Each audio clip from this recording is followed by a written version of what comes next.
Et là, aujourd'hui, 3 ans plus tard, c'est le début d'une nouvelle ère. Une nouvelle ère qui a été baptisée il y a quelques mois l'ère du Sphinx. Pour moi, il y a vraiment eu l'ère du Phénix. Et là, maintenant, il y a l'ère du Sphinx. Je l'appelle comme ça dans mon histoire de vie.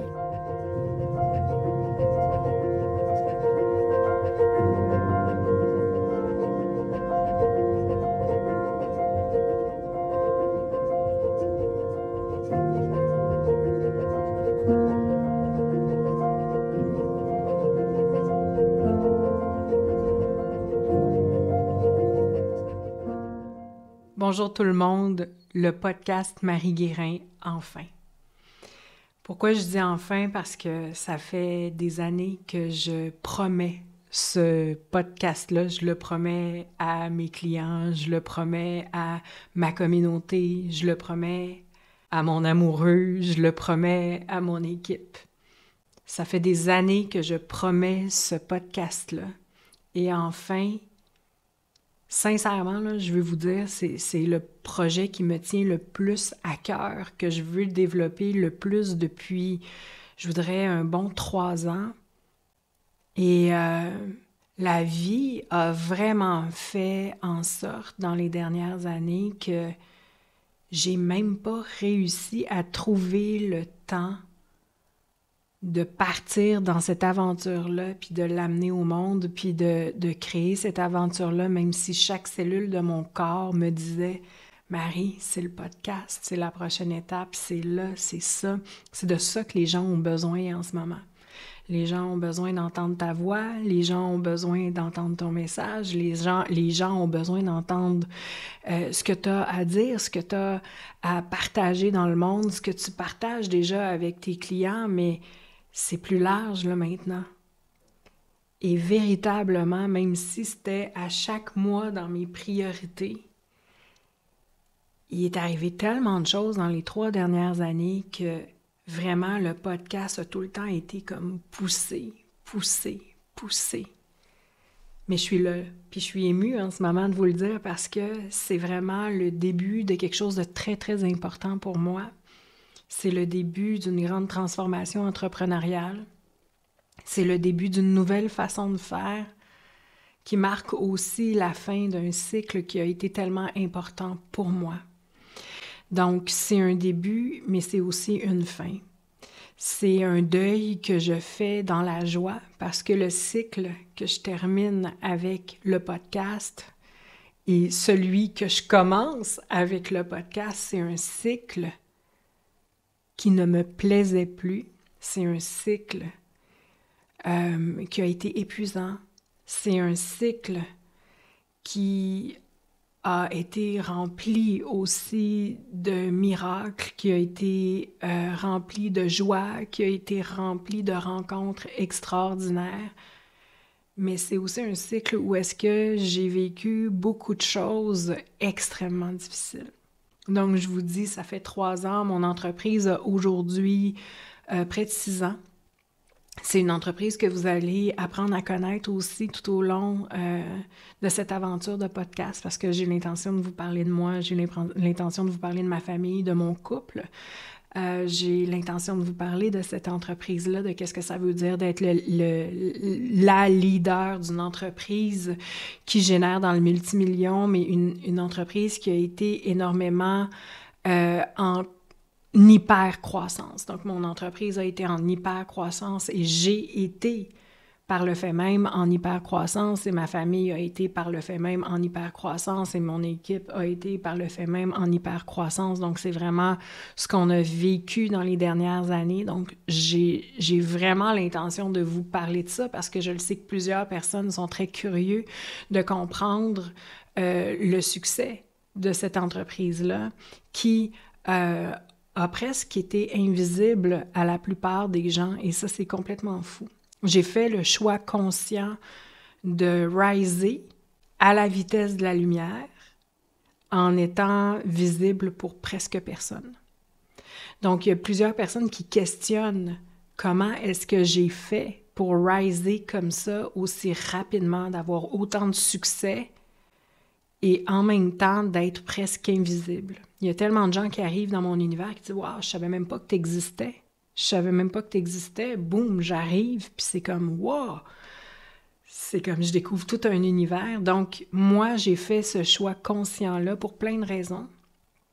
Premièrement, j'ai envie de dire que je suis vraiment pas de la fibre influenceuse. Donc, pour moi, ça fait aucun sens avec ma personnalité, ça fait aucun sens avec mes préférences, ça fait aucun sens avec comment moi je perçois la liberté, ma vie, la liberté de ma famille, le libre arbitre de ma famille, des gens autour de moi.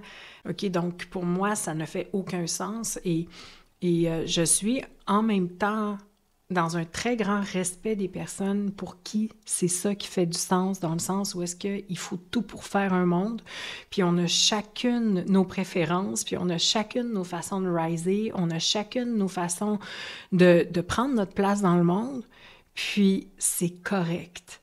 C'est tout à fait correct d'être exactement comme on est pour riser. D'ailleurs, dans ma clientèle, ce qui est vraiment fascinant, c'est que j'ai tout. Il y a des personnes qui c'est plus ça leur modèle, puis il y en a d'autres qui viennent vers moi parce que ils aiment un modèle qui est plus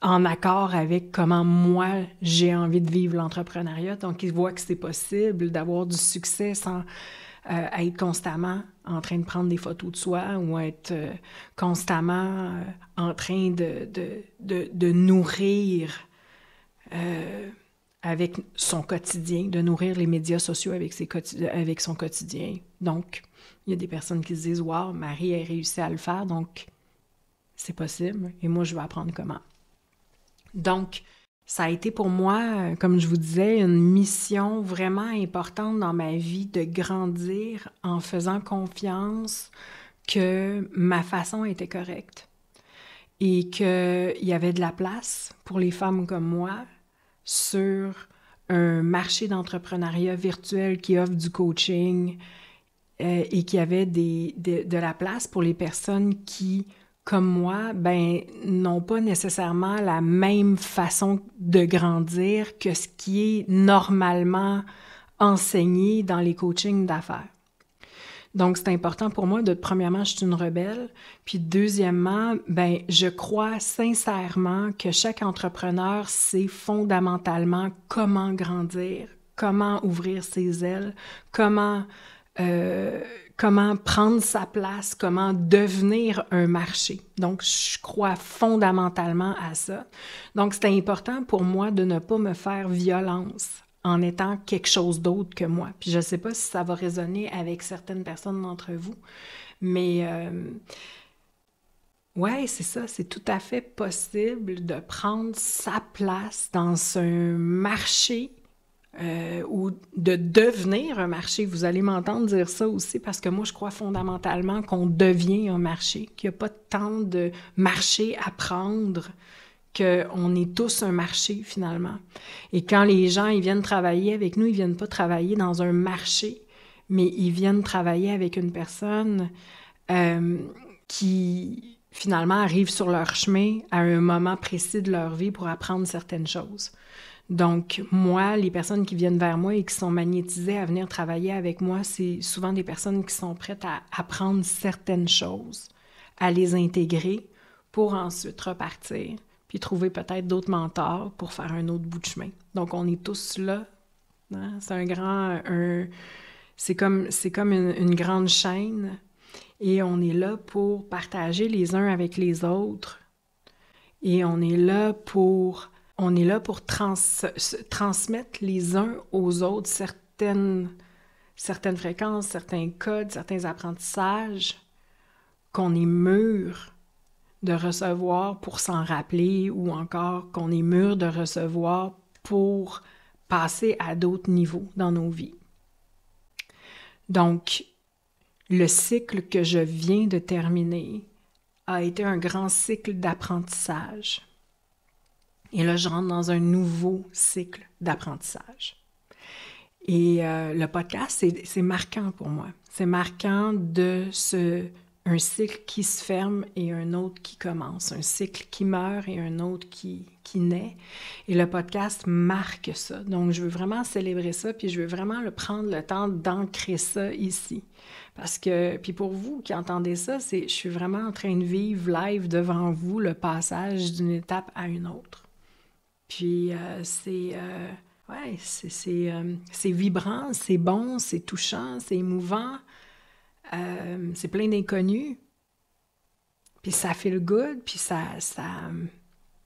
c'est vivant, j'ai envie de dire. Donc ça va être marqué. Et ça sera toujours le premier épisode du podcast.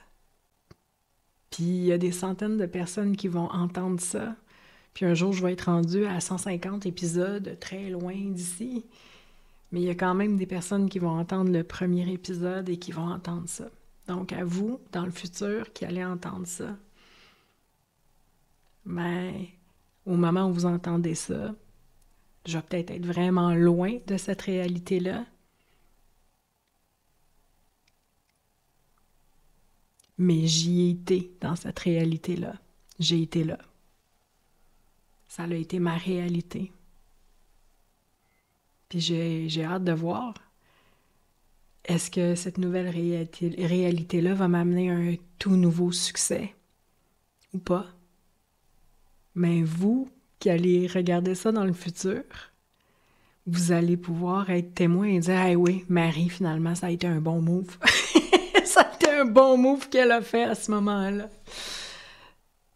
Puis elle a vraiment créé toute une réalité à partir de ça, puis je suis témoin de ça. Puis là, j'entends le premier épisode, puis wow, elle savait pas. Donc à vous, un petit salut. Yes. Alors, l'avant, l'après. Oui, ça a été... mon entreprise a presque 6 ans maintenant. En moins de 12 mois, je l'ai fait monter à la rapidité de la lumière, en fait. J'ai fait monter cette entreprise-là à la rapidité de la lumière Et puis, en même temps, je vous dis ça, et c'est faux. C'est vrai et c'est faux. Dans le sens où est-ce que mon travail a commencé bien avant que mon entreprise existe. Donc, je dirais que ça fait 6 ans que j'ai du succès avec mon entreprise. OK? Donc, avant ça, j'ai vraiment beaucoup pratiqué. J'ai énormément étudié. J'ai eu beaucoup de clients. Je suis devenue régulatrice professionnelle, ce qui veut dire être coach de coach.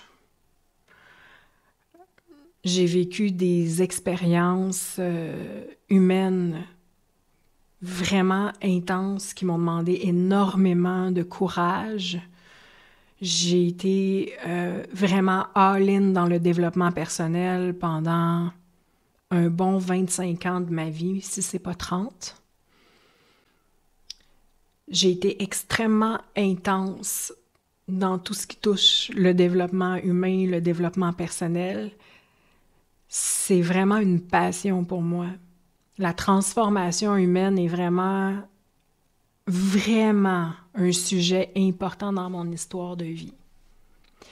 Et quand je dis ça, en fait, je vous dis que oui, j'ai étudié pour vrai, je me suis formée pour vrai.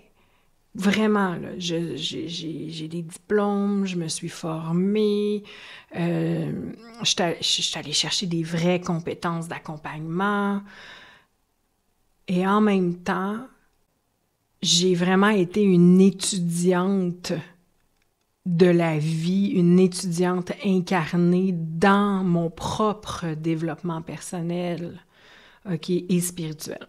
Donc, et je pense sincèrement que c'est les deux ensemble, pas séparés, mais c'est les deux ensemble, c'est d'avoir toutes les compétences véritables pour devenir l'apprentissage des compétences, pour devenir une vraie thérapeute, pour devenir une vraie coach, une vraie régulatrice professionnelle.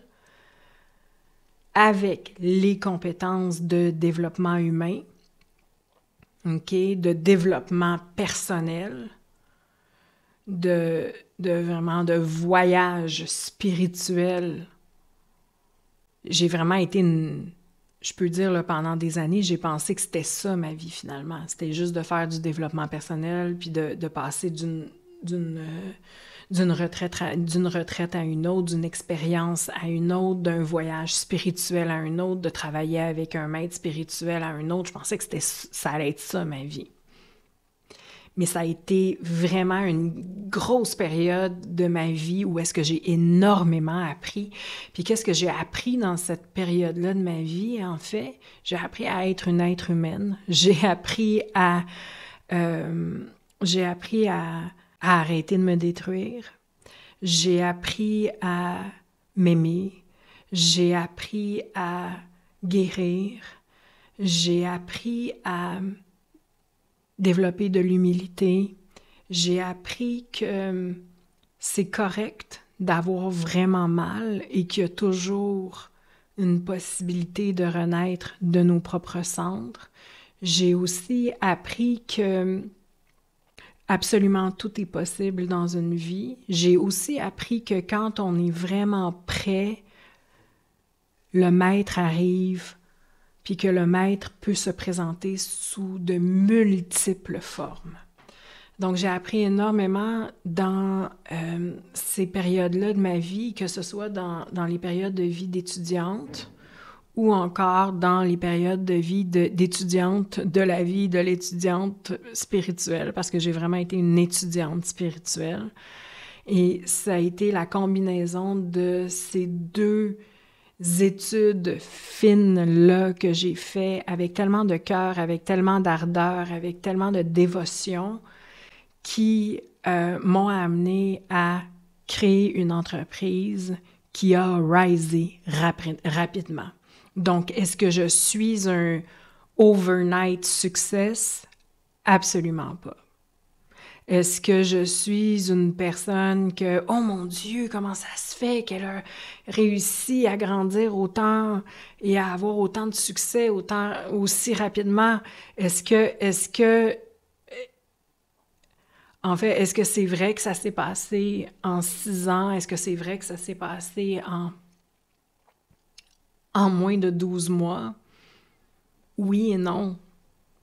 Oui et non, dans le sens où est-ce que j'ai eu un 25 ans de développement personnel d'études, OK, à vraiment me poser beaucoup de questions sur le succès, puis sur ma mission de vie, puis sur ce que j'allais faire de ma vie, puis que ce soit vraiment une rumination constante dans ma tête parce que je sentais que j'étais née pour vraiment transformer beaucoup de choses, pour vivre des grandes choses, pour accompagner des millions de personnes, pour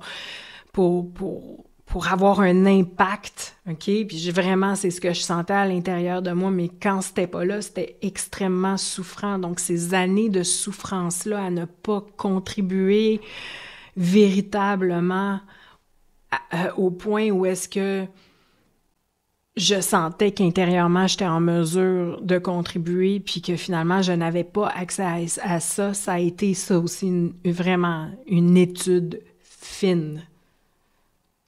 Donc, je le sais, qu'est-ce que ça fait à l'intérieur de soi quand on est né pour avoir de l'impact, puis qu'on est né pour être une femme d'influence ou un homme d'influence, et qu'on est des grands étudiants de la vie, et on est des vrais étudiants de l'humain, et qu'on est vraiment passionné par la transformation humaine, et qu'on n'arrive pas à contribuer parce qu'on ne sait pas par quelle porte passer pour véritablement contribuer comme on le sent. Je le sais, tout ça, ça a été une longue étude, mais je le calcule pas, ça, dans mon 6 ans entrepreneurial. Mais croyez-moi, ça a été toute une période très intense de ma vie, une grande période d'études personnelles.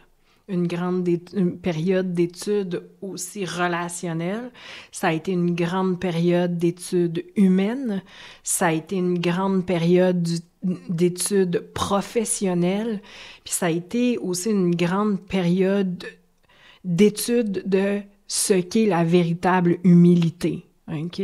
D'avoir vraiment l'humilité, là, d'avoir plein de compétences, d'avoir un véritable feu à l'intérieur de soi, puis de absolument pas savoir quoi faire avec toute cette puissance-là. Et je sais qu'il y a plusieurs personnes qui vont se reconnaître ici. Je le sais comment ça fait mal. Et croyez-moi, ça fait partie de toutes les initiations qui m'ont amené à avoir autant de succès rapidement quand finalement j'ai parti cette entreprise-là. Donc, ça a été ça a été la préparation. Donc, il y a eu un 20, 25 ou 30 ans, je ne suis pas très bonne avec les chiffres, là, de... Hey, c'est 30 ans. 30 ans, parce que moi, je suis partie de la maison, juste pour vous faire une petite capsule, là. Je suis partie de la maison très jeune, à l'adolescence, hein, pour aller vivre en Europe. Je suis devenue mannequin international très, très jeune. Et je suis déménagée en Europe. J'ai commencé à faire ma vie là-bas. Ma première épicerie, je l'ai fait à Milan, juste pour vous donner une idée.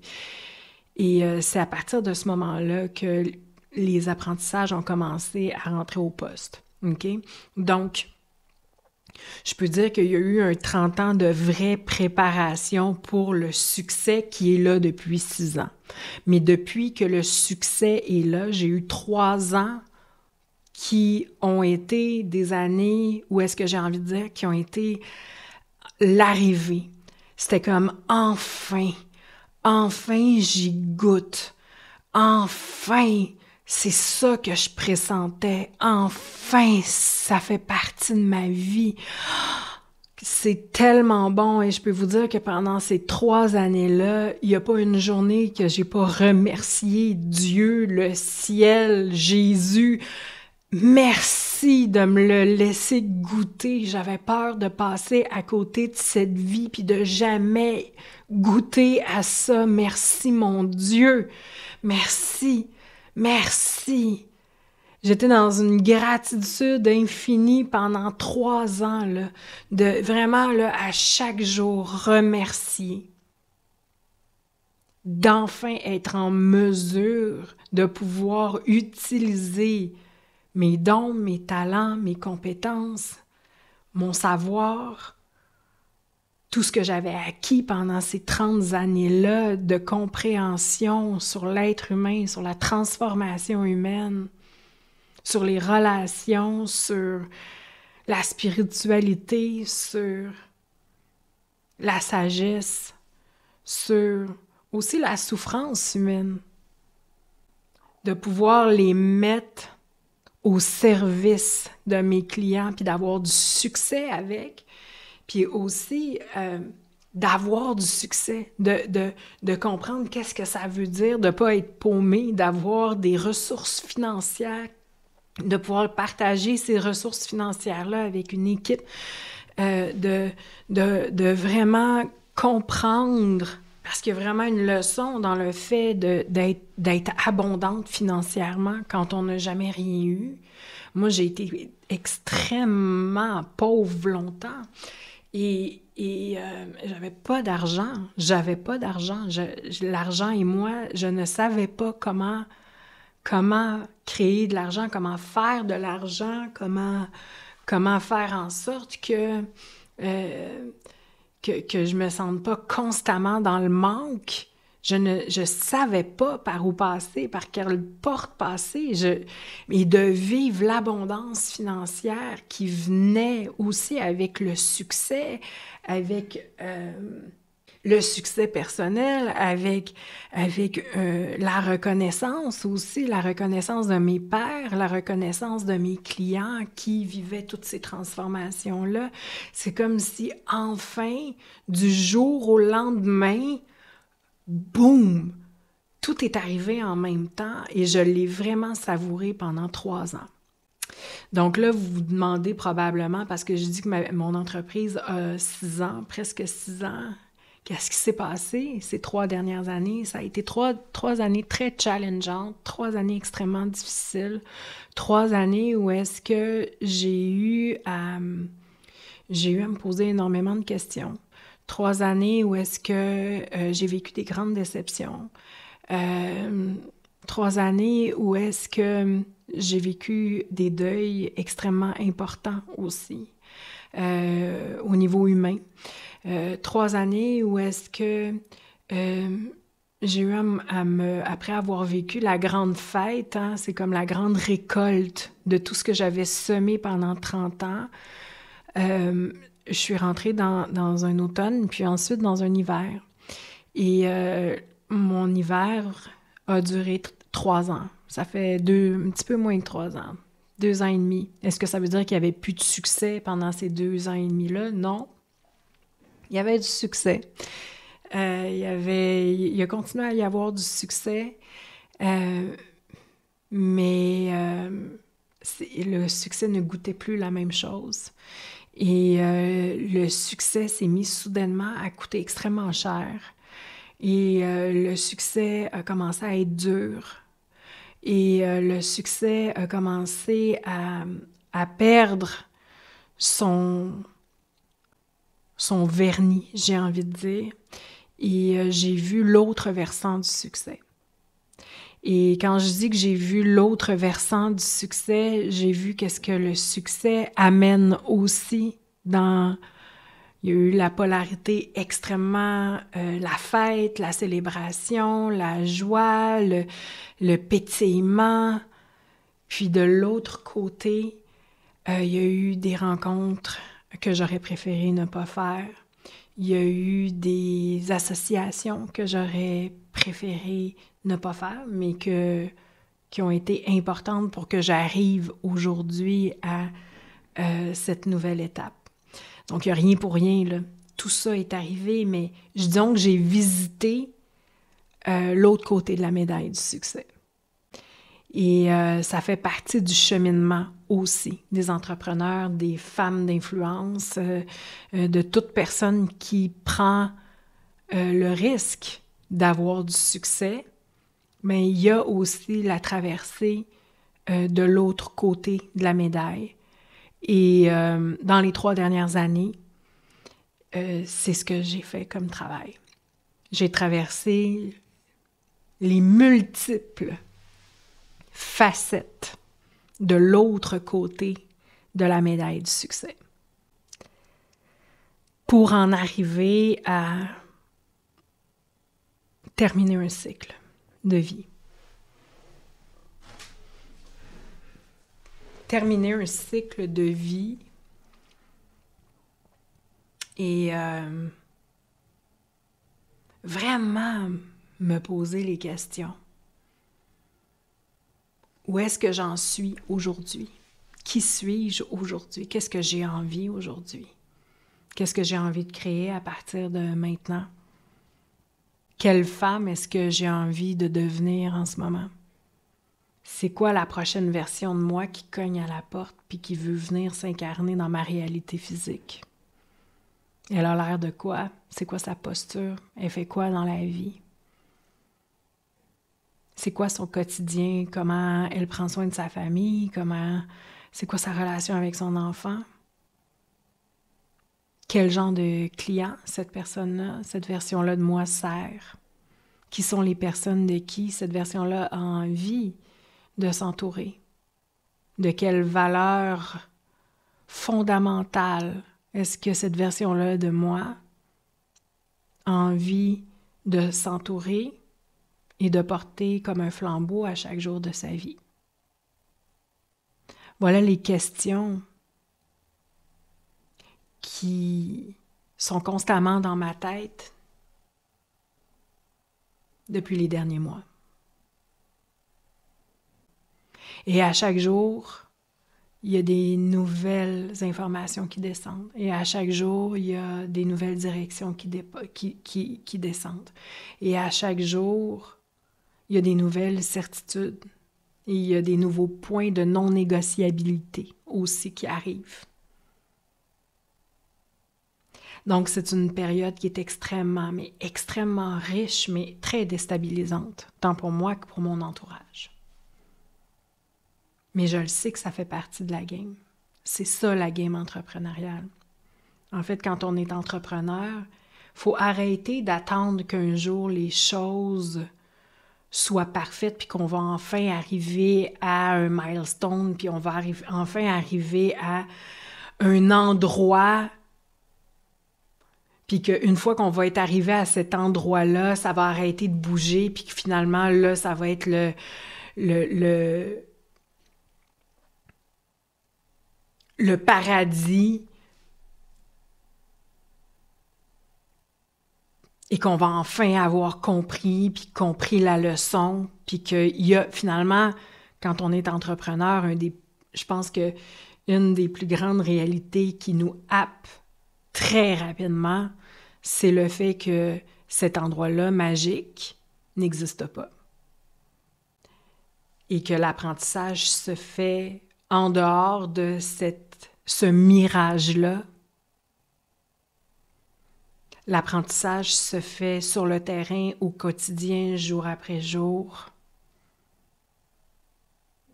Initiation après initiation, succès après succès. Essai, erreur, je tombe, je me relève. Je suis confrontée à mes plus grandes peurs, je me relève. Le chemin entrepreneurial est, selon moi, le cheminement humain et spirituel le plus intense. Le plus intense d'entre tous. Donc, j'arrive ici, devant vous, pour ce podcast. Pour le début de ce podcast. Dans une croisée des chemins exceptionnelle. Donc, dans mon histoire entrepreneuriale, je peux dire que il y a eu l'avant, donc le 30 ans avant succès. Il y a près de 6 ans, le succès qui est arrivé avec la grande célébration, avec la joie, avec l'abondance, avec la récolte, avec, wow, tellement de naïveté. 3 ans plus tard, a commencé une nouvelle saison. Donc ça a été un autre milestone. Une nouvelle saison d'apprentissage de l'autre versant de la montagne.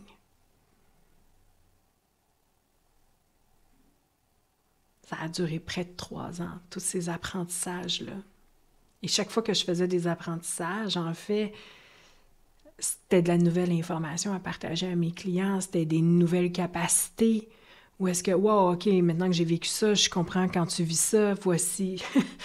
Donc, c'est comme on est toujours notre premier mentor, hein, les êtres humains, puis les entrepreneurs, puis les coachs, c'est toujours ça, on est toujours notre premier client.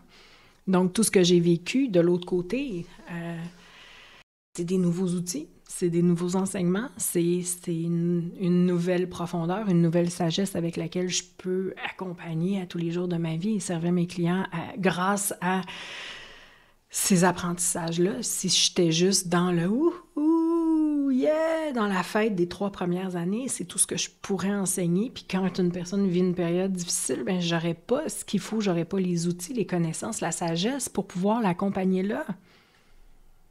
Donc, il y a énormément d'enseignements de ce côté-ci.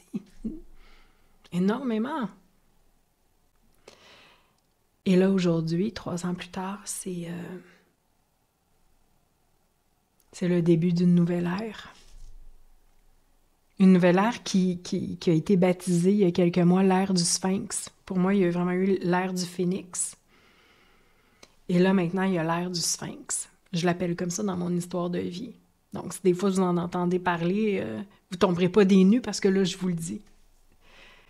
Puis c'est quoi pour moi? Qu'est-ce que ça veut dire, l'ère du Sphinx? L'ère du Sphinx, l'ère du Phénix, en fait, c'était beaucoup une ère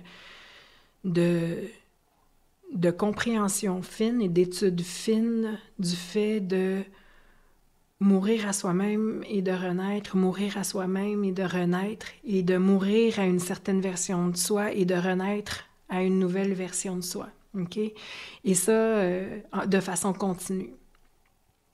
Maintenant, l'ère du Sphinx, c'est qu'il y a eu énormément d'apprentissage dans l'ère du Phénix, et là, maintenant, il y a beaucoup plus de stabilité, beaucoup plus de ground, beaucoup plus de sagesse aussi. Et je me sens vraiment plus dans un mode gardienne. Donc, je garde ces enseignements-là que j'ai appris à travers l'ère du Sphinx.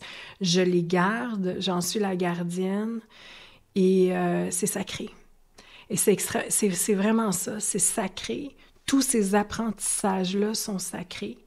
Et mon rôle en ce moment, c'est, oui, d'en être la gardienne, mais aussi de soutenir les gens, OK, qui décident de venir travailler avec moi, de soutenir ces gens-là avec toutes ces compréhensions-là, avec toute cette sagesse-là, avec tout cet amour-là aussi, parce que ça prend beaucoup d'amour pour vivre tout ce que moi, ma famille, mon équipe, on a vécu dans les dernières années. Ça a été tellement rapide, tellement grand, tellement foudroyant. Ça demande énormément d'amour, ça demande aussi énormément de maîtrise, ça demande énormément de sagesse, ça demande aussi d'avoir une grande capacité à faire des deuils, à se relever à la vitesse de la lumière. C'est tout un entraînement.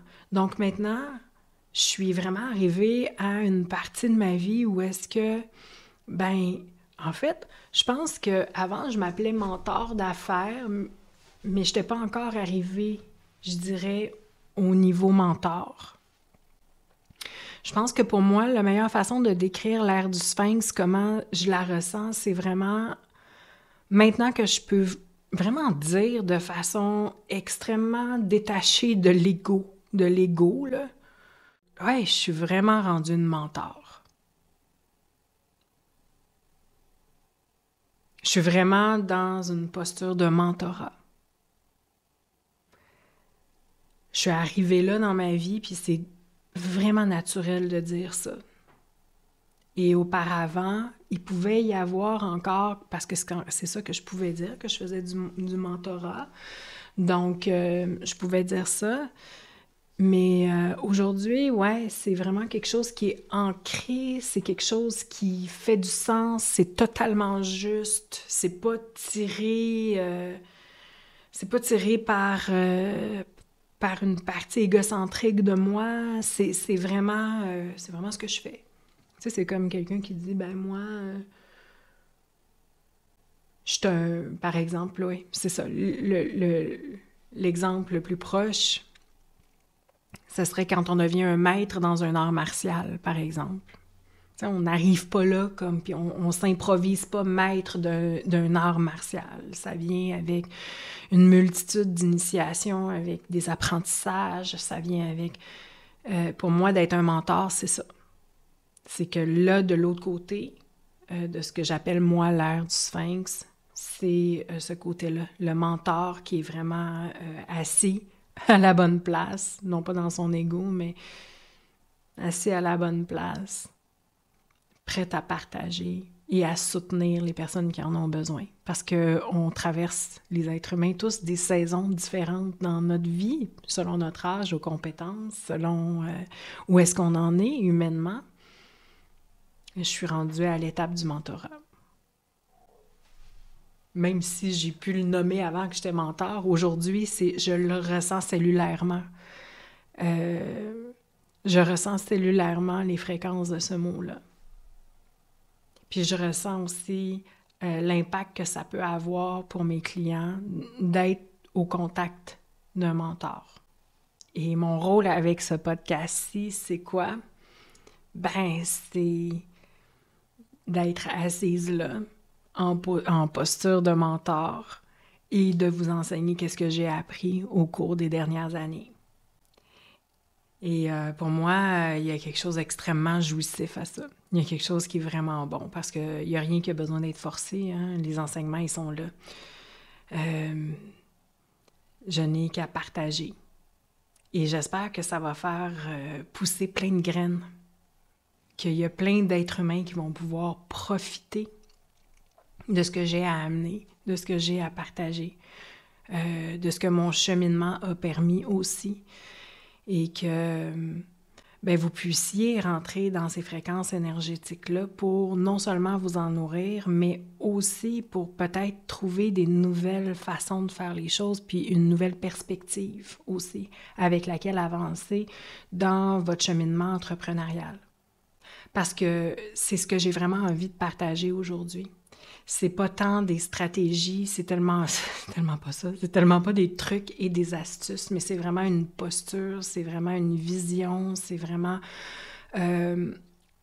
un espace intérieur qui fait en sorte qu'on est non seulement en mesure d'avoir énormément de succès puis de le répéter encore mois après mois, mais c'est aussi toute une posture qui nous permet de constamment renaître de ses propres cendres et d'accepter ce processus de renaissance-là encore et encore et encore et encore, en essayant de rêver qu'à un moment donné, ça va terminer. Non, ça n'arrêtera pas. Il y a toujours une nouvelle version de toi qui va vouloir descendre dans ton champ.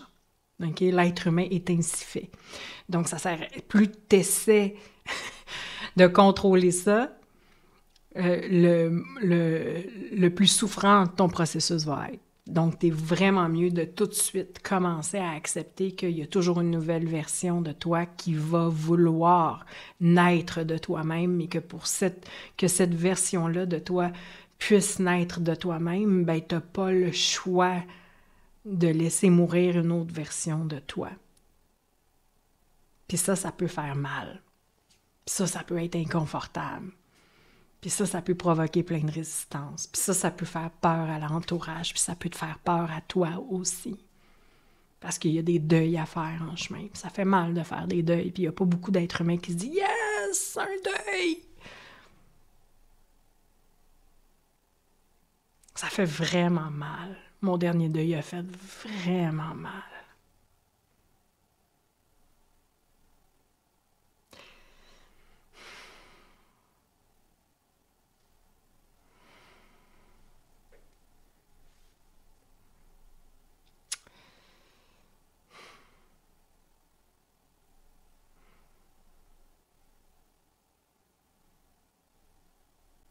Mais de ce deuil-là,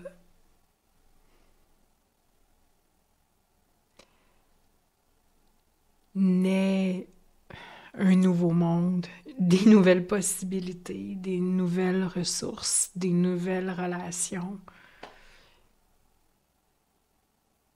des nouvelles possibilités, tout un nouveau monde.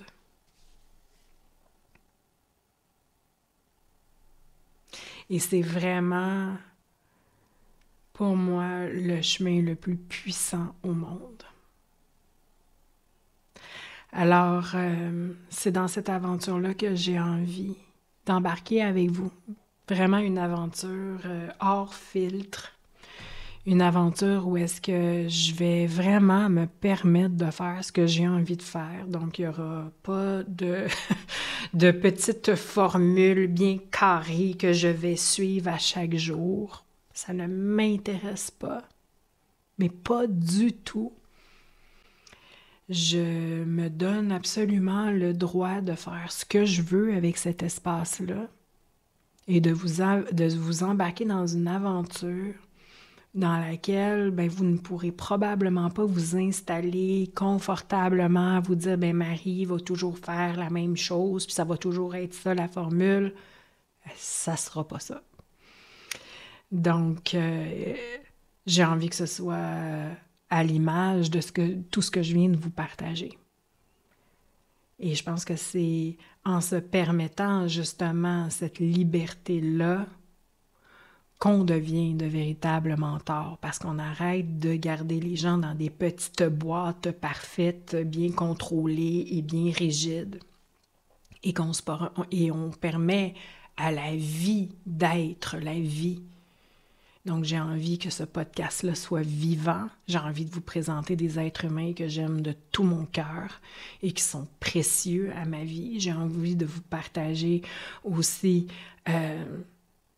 des choses que j'aime, qui sont légères, qui sont fun. J'ai envie de vous partager mes endroits préférés. J'ai envie de vous partager mes coups de cœur. J'ai envie de rire avec vous. J'ai envie d'avoir du plaisir. J'ai envie de vous montrer les coulisses d'une entreprise à succès. J'ai envie de tout ça et de tellement plus. Donc, c'est vraiment un espace de liberté que je m'offre avec ce podcast-là. Et je tiens aussi à dire, aujourd'hui, à l'âme de ce podcast-là, que mon objectif est de la suivre, que mon objectif est de ne pas l'enfermer et que mon objectif est de vraiment respecter sa nature divine, infinie et jouissive, et abondante, et prospère, et tripante. Donc, j'ai envie d'honorer tout ça et tellement plus. Et c'est ça mon souhait, à partir d'aujourd'hui.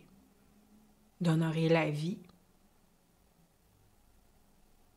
la véritable puissance de la vie qui m'émerveille et qui continue de m'émerveiller étape après étape. Deuil après deuil, joie après joie, succès après succès. Tout ça, c'est une grande histoire d'amour. Et je m'engage devant l'âme de ce podcast-là qui naît aujourd'hui pour permettre à la vie de faire ce qu'elle sait le mieux faire.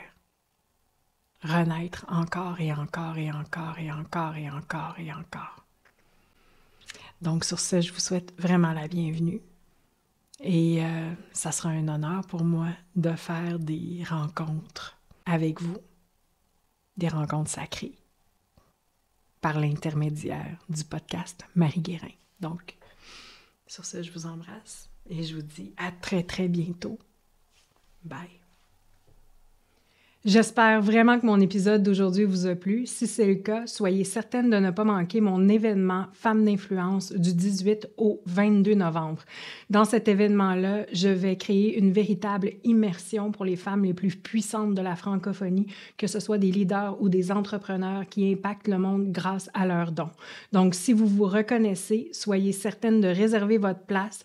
Vous pouvez aller dans les commentaires et vous verrez une rubrique pour vous inscrire. Aussi, si ce n'est pas encore fait, soyez certaine de liker le podcast, de mettre un 5 étoiles ou encore de partager. Sachez que si vous faites les trois, vous courez la chance de gagner du Magic Money. Et pour ce concours, vous pouvez aussi avoir plus d'informations en commentaire. Donc, sur ce, je vous souhaite une excellente fin de journée ou de soirée où que vous soyez dans le monde. Je vous embrasse et à très bientôt.